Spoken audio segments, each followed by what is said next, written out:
I met Alex when I was 28, and I thought I had finally found someone who filled the emptiness I'd been carrying for years.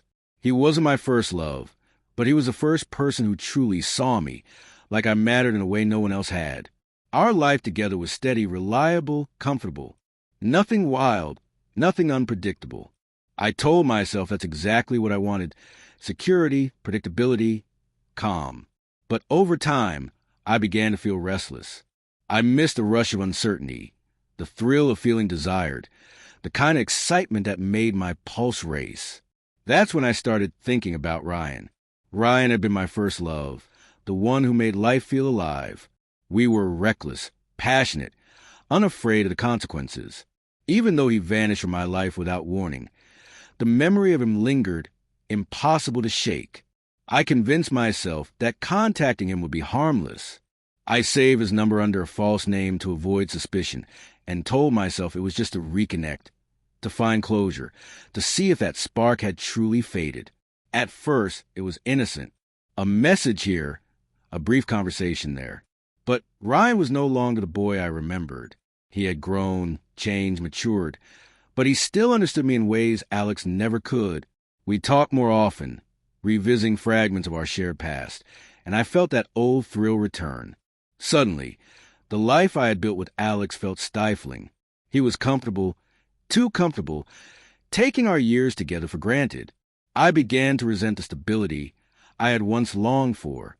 I went further than I should have. I confided in Ryan, admitted my longing for the passion we once shared, hinted at my dissatisfaction with my marriage. Then came the fateful message: I miss you. I want you just once more. Every part of me knew it was dangerous, but it felt liberating to finally voice my truth to someone else. I should have known it would end badly. Alex discovered the truth. The hidden name, the conversations. He had every word, every confession. I thought I could explain, make him understand it wasn't about betrayal, but about longing, about needing to feel alive again. But there was no room for nuance. He saw it as a breach of trust and decided he was done.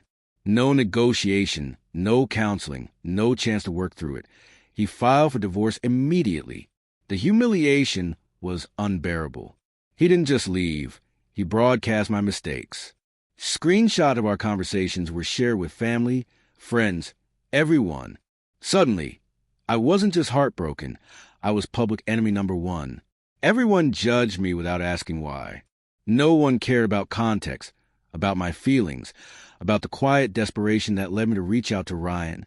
All they saw were words on a screen, and in their eyes, that defined me completely. The legal system offered no mercy. I received no alimony, no support, not even a share of what we had built together. Everything went to Alex, while I was left with nothing. Then he disappeared entirely, blocking me everywhere, erasing my presence from his life as if I had never existed.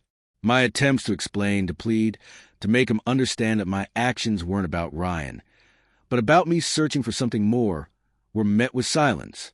Now I am left alone, carrying the weight of choices that cannot be undone. Sometimes I wonder what might have happened if I hadn't reached out to Ryan. Would I still have a life with Alex? Would I have been content with stability, with comfort? But then I remember the feeling of being truly understood, of being alive, and I can't regret it completely. Perhaps I should have expressed my needs to Alex differently, asked for more from him instead of seeking it elsewhere. But at the time, I didn't know how. I just knew I wanted something deeper, something that made me feel fully seen and alive. Now, I am learning the hard way that the consequences of my choices are irreversible. The future I imagine is gone. The life I am left with is uncertain, painful, and yet still mine to shape. And so I keep moving forward, slowly, painfully, learning to live without the man I once thought I would grow old with.